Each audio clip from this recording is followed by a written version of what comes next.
Welcome to today's 5-minute Bible study in the book of Leviticus. Today we are looking at Leviticus chapter 2, the second sacrifice or the second type of offering the Lord prescribed for the Israelites in the book of Leviticus. The last time we looked at the burnt offering, and today we're looking at the grain offering. Let me read you the first few verses of chapter 2. Now when anyone brings a grain offering to the Lord, the offering is to be of the finest flour. They are to pour olive oil on it, put incense on it, and take it to Aaron's sons, the priest.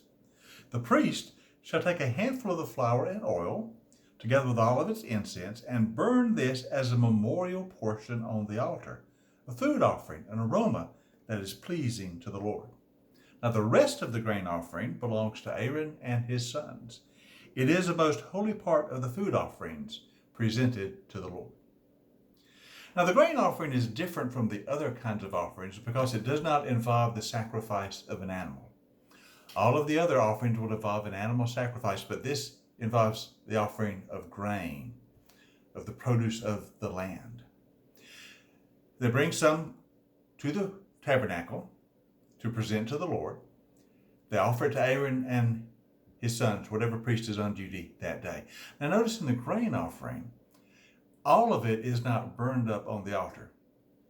The priest will take the offering, take a portion of it, a handful of it, called the memorial portion, and that small amount he will burn on the altar. But the rest of the offering, the rest of the flour, the rest of the grain belongs to the priest. It is their share, and they will eat it in the tabernacle. Now, when you bring the grain offering, it can be presented just as the grain or just as the flour, or it can be cooked in different ways and presented as a cooked offering. But either way, only a portion of it will be burned on the altar, and the rest of it will belong to the priest. That's why it's called an offering most holy to the Lord, because only the priest can eat the remainder of the grain offering. Now, what does the grain offering symbolize?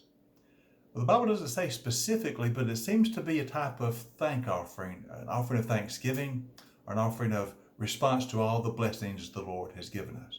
For when your harvest comes in, when you're harvesting your field, you realize that God has provided this for you. And so part of the offering, or part of the harvest, you bring as an offering to the Lord. So it's, we're in the season of Thanksgiving as I post this Bible study. And the grain offering is really a Thanksgiving kind of offering, to thank God with grateful hearts for all that He has provided for us, to bring some of the first fruits of the harvest and present it as an offering to the Lord. Now, oftentimes the grain offering would be offered in conjunction with other types of sacrifice or other types of offering. In our next session, we're going to look at the fellowship offering or the peace offering. And a lot of times when you brought the fellowship offering, that would of course involve an animal, you'd also bring a grain offering with it. So in addition to your fellowship with the Lord, the grain offering will be presented as well as a time of thanks and offering to the Lord. Now, there's one more thing to notice about the grain offering that is very interesting. It says in verse 11 of chapter 2, every grain offering you bring to the Lord must be made without yeast or without leaven. And you are not to burn any yeast or honey in a food offering presented to the Lord. So there's to be no yeast or no leaven, and to be no honey offered with the grain offering. Now, why is that? Well, the lack of yeast or the lack of leaven reminds us of the Passover, the bread made without yeast or without leaven, unleavened bread. And so it may be tied to that. And sometimes in the Old Testament, yeast or leaven represents sin. And so it may be that leaving out the leaven is to remind us that we are to have our sin atoned for and removed from our life. Now, why no honey? Well, we're really not sure. The Bible doesn't tell us, but there is some speculation that the Canaanites in their pagan worship would use honey in their offering. There's some thought to that. And if that was so, then the Israelites would leave off the honey because they wanted no association with pagan sacrifices or pagan religion, such as the Canaanites practice. But anyway, there's to be no yeast and no honey in the grain offering. But there is to be salt. In verse 13 it says, season all your grain offerings with salt. Do not leave the salt out of the covenant of your God. Do not leave it out of the grain offerings. Add salt to your offerings. So this was to be a salt offering. And notice the phrases used, the salt of the covenant.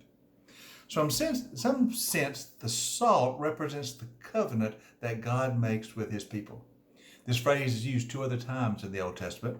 In the book of Numbers, chapter 18, verses 19, the phrase salt of the covenant is used in reference to the priest receiving their portion of the offering.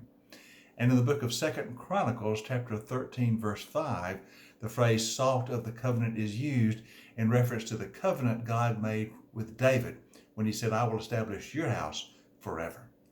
So obviously the salt represents the covenant God makes with us. And so part of the grain offering was to remind us, as we gave thanks to God for all that he has provided, we are reminded that he is in covenant with us and we are in covenant with him. We are people of the covenant. So in bringing the grain offering, the Israelites would give thanks to God and they would remember that they are his covenant people.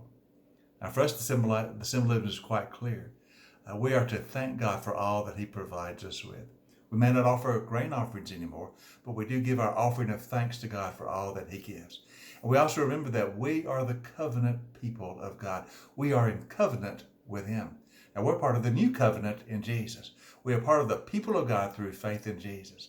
And the grain offering is a symbolic reminder that we are in covenant with God by what Jesus has done for us. You have a great day today, and I'll look forward to seeing you for our next session in our 5-minute Bible study in the book of Leviticus.